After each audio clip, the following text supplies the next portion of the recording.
Hello guys, स्वागत है आप सबका मेरे YouTube channel economics hub Uttarakhand open university. इसमें हम चैप्टर सेकंड कर रहे थे जो है हमारा national income and Indian economy. उसमें मैं आपको जो 6 पार्ट पहले ऑलरेडी करा चुकी हूँ, जिसमें हम देख रहे थे कि क्या क्या मेथड होते हैं नेशनल इनकम को मेज़र करने के लिए। ठीक है, मैं 2 मेथड आपके साथ डिस्कस कर चुकी हूँ। ये हमारे पास थर्ड मेथड है जो कि आपका है एक्सपेंडिचर मेथड। जान लेते हैं इस मेथड के बारे में कि क्या है ये मेथड, कैसे से हम नेशनल इनकम को कैलकुलेट करते हैं। तो देखो, जो आपका एक्सपेंडिचर मेथड होता है नेशनल इनकम को कैलकुलेट करने के लिए, ये क्या करता है, ये सम अप करता है जो टोटल स्पेंडिंग होती है फाइनल गुड्स एंड सर्विसेज पे जो प्रोड्यूस हो रही है किसी इकोनॉमी में गिवन टाइम पीरियड में। किस पे फोकस करता है आपका, फोकसेस ऑन एग्रीगेट डिमांड। ये एग्रीगेट डिमांड पे फोकस करता है इन दी इकोनॉमी। ठीक है, तो मेथड को और अच्छे से जानने के लिए हम पहले इसके हम स्टेप जान लेते हैं, क्या क्या हमारे इसके स्टेप है। ठीक है, फिर हमें स्टेप्स जानकर फॉर्मूला जान के हमें ये एक्सपेंडिचर मेथड ज़्यादा क्लियर होगा, इसका मीनिंग उससे हमें ज़्यादा क्लियर हो जाएगा। तो देखो क्या क्या पहले स्टेप्स होते हैं इस मेथड के थ्रू। ठीक है, तो सबसे पहले क्या होता है कि इसमें कैलकुलेट किया जाता है टोटल कंजम्पशन, कि क्या टोटल कंजम्पशन है उसे कैलकुलेट किया जा रहा है, जिसे आप सी से डिनोट करते हैं। ठीक है, जिसमें क्या क्या आ जाती है, जो भी हाउस होल्ड की स्पेंडिंग है, फूड पे, क्लोथिंग पे, हेल्थ केयर पे, ये सब कुछ आ जाती है। ठीक है, लेकिन इसमें से हम सेकेंड हैंड गुड्स को, ब्लैक मार्केट ट्रांजेक्शन को एक्सक्लूड करते हैं। ठीक है, तो देखो आपका इसमें टोटल कंजप्शन में क्या क्या इंक्लूड हो जाता है। ये इंक्लूड्स करता है आपका हाउस होल्ड की स्पेंडिंग जो होती है खाने पे जो कर रहे हैं वो, क्लोथिंग पे, अपने हेल्थ केयर पे, इंटरटेनमेंट पे। ठीक है, मनोरंजन के लिए। ठीक है, ये सब कुछ इसमें इंक्लूड होगा। बट वहीं से मैंने क्या कहा कि कंजप्शन में क्या क्या हमें एक्सक्लूड करना है। हमें इसमें एक्सक्लूड करना है सेकंड हैंड गुड्स पे कुछ अगर वो हो रहा है, सेकंड हैंड गुड्स। ठीक है, एंड ब्लैक मार्केट ट्रांजेक्शन।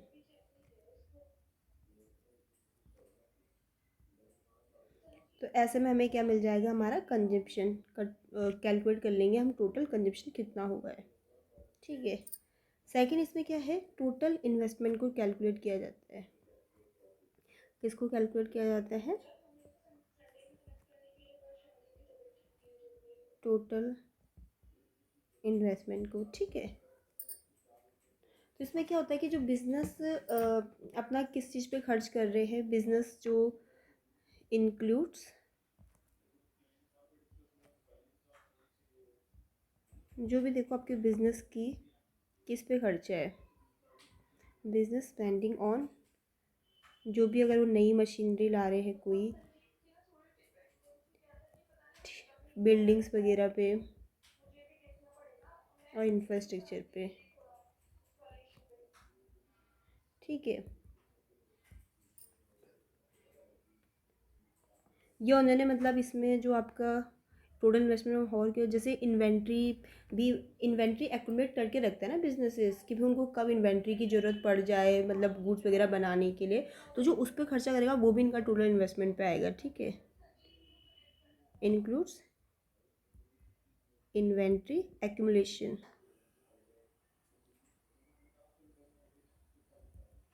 ठीक है, goods produce but not sold, but not yet sold. ठीक है,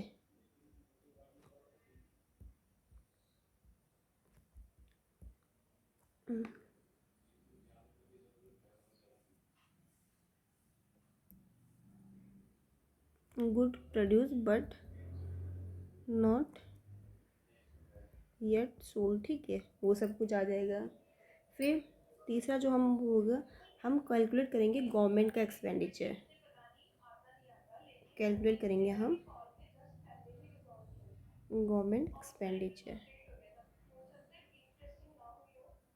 जिसे हम जी से डेनोट करते हैं, जिसमें क्या क्या आएगा कि गवर्नमेंट ने कितना खर्चा किया किस किस चीज़ पे, भी सैलरीज पे कितना किया, ठीक है, डिफेंस पे कितना किया, हेल्थ केयर पे कितना किया, ठीक है, ये सब कुछ इसमें आ जाता है। लेकिन इसमें हम एक्सक्लूड किन चीज़ों को करते हैं, ये सब चीज़ें तो हम इंक्लूड करेंगे आपके गवर्नमेंट के उसमें, ठीक है, लेकिन एक्सक्लूड किन किन चीज़ों को करेंगे, जो आपके ट्रांसफ़र पेमेंट्स होते हैं, ठीक है,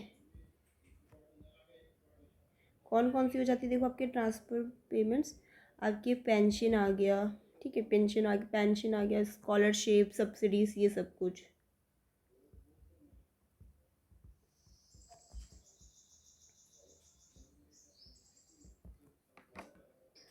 देखो हमने कहा कि गवर्नमेंट के स्पेंडिंग में हम ये आपका जो ट्रांसफ़र पेमेंट होता है उनको एक्सक्लूड करते हैं, बट ये ट्रांसफ़र पेमेंट होते क्या, देखो सिंपल जो होते हैं ट्रांसफ़र पेमेंट, एग्जांपल तो हमने समझा कि भाई पेंशन है या स्कॉलरशिप सब्सिडीज़ दी जा रही है या सोशल वेलफेयर को के लिए कुछ किया जा रहा है या गवर्नमेंट के द्वारा कोई फाइनेंशियल एड, ठीक है, ये सब कुछ है, ये एग्जाम्पल इसके, बट होती क्या है अभी आपकी ट्रांसफ़र पेमेंट, तो भाई ट्रांसफ़र पेमेंट आपकी वन वे पेमेंट होती है जो गवर्नमेंट के द्वारा की जा रही है या इंस्टीट्यूशन के द्वारा किसी इंडिविजुअल को, ग्रुप को दी जा रही है, बिना उनसे रिसीव किए कोई गुड्स या सर्विसेज, हमें उनसे कोई गुड्स या सर्विसेज नहीं मिल रहा है रिटर्न में, बट हम उनको दे रहे हैं, तो ये है आपका ट्रांसफ़र पेमेंट।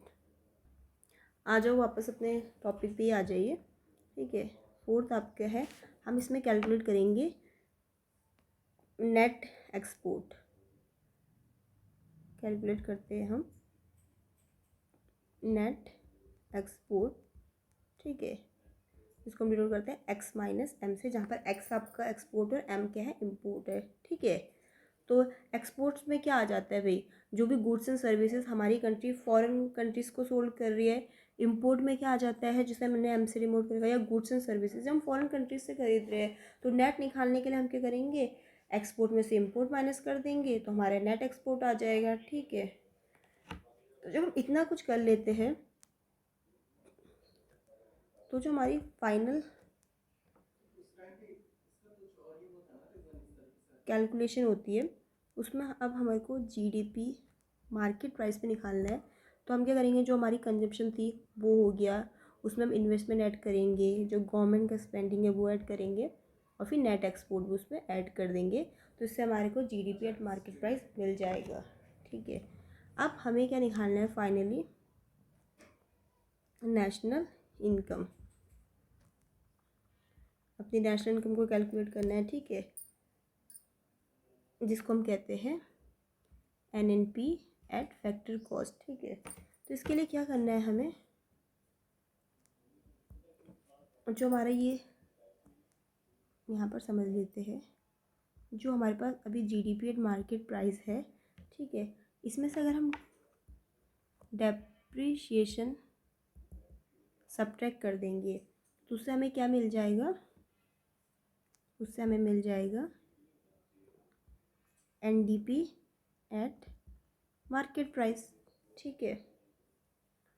वहीं पर अगर हम इस जो हमारे पास ये एनडीपी आया मार्केट प्राइस से, इसमें से अगर हम नेट इनडायरेक्ट टैक्सेस को सब्ट्रैक्ट कर देते हैं, नेट इनडायरेक्ट टैक्सेस से, तो हमें क्या मिल जाएगा इससे, एनडीपी एट फैक्टर कॉस्ट, ठीक है। लास्ट में जो हमारे पास ये आया एनडीपी एट फैक्टर कॉस्ट, ठीक है, इसमें जब ऐड कर देंगे नेट फैक्टर इनकम अब्रॉड की, तो उससे हमें क्या मिल जाएगा, एनएनपी एट फैक्टर कॉस्ट, ठीक है। और देखो ये आपका जो नेट इनडायरेक्ट टैक्स है ये आपका निकलता कैसे है, तो ये तो देखो हमारे को हमारा नेशनल इनकम मिल गया है, लेकिन नोट ये है कि जो हमारा ये नेट इनडायरेक्ट टैक्सेस है ये आपका निकलता किससे, कुछ नहीं, बस इनडायरेक्ट टैक्सेस में से सब्सिडी को माइनस कर दो तो हमें नेट इनडायरेक्ट टैक्स मिल जाता है, ठीक है, इनडायरेक्ट टैक्सेस में से आप सब्सिडीज़ को सब्ट्रैक्ट कर दो, ठीक है। तो जल्दी से इस मेथड को रिवाइज कर लेते हैं, जो है आपका एक्सपेंडिचर मेथड। देखो एक्सपेंडिचर मेथड की अगर बात की जा रही है तो हमने कहा कि फोकस किस पे करता है, एग्रीगेट डिमांड पे, ठीक है, इसी इकोनॉमी में। तो देखो इसमें हम स्टेप बाय स्टेप गए कि हमें जैसे पहले हमें सबसे पहले टोटल कंजप्शन को कैलकुलेट किसे कर लेना है, टोटल कंजप्शन को, ठीक है। फिर उसके बाद टोटल इन्वेस्टमेंट को, ठीक है, इसको हम आई से डिनोट करते हैं, ठीक है। इसके बाद हमें गवर्नमेंट के एक्सपेंडिचर को, फिर हमें नेट एक्सपोर्ट को, ठीक है।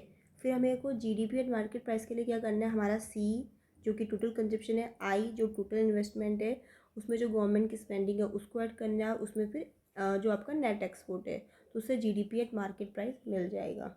अब हमें नेशनल इनकम लाना है जिसे हम कहते हैं एनएनपी एट फैक्टर कॉस्ट। तो जो हमारा जीडीपी एट मार्केट प्राइस मिला है, इसमें से आप जैसे ही डेप्रिसिएशन माइनस करते हो तो आपको क्या मिल जाता है, एनडीपी एट मार्केट प्राइस, ठीक है। फिर जो ये है इसमें से जैसे ही नेट इनडायरेक्ट टैक्स सब्ट्रैक्ट करोगे आपको एनडीपी एट फैक्टर कॉस्ट मिल जाएगा। और इसमें जब नेट फैक्टर इनकम एवरेट की ऐड कर देते हो तो आपको मिल जाता है नेशनल इनकम, ठीक है। Thank you. नेक्स्ट वीडियो में हम जो हमारा फोर्थ मेथड है सोशल अकाउंटिंग मेथड उसको समझेंगे।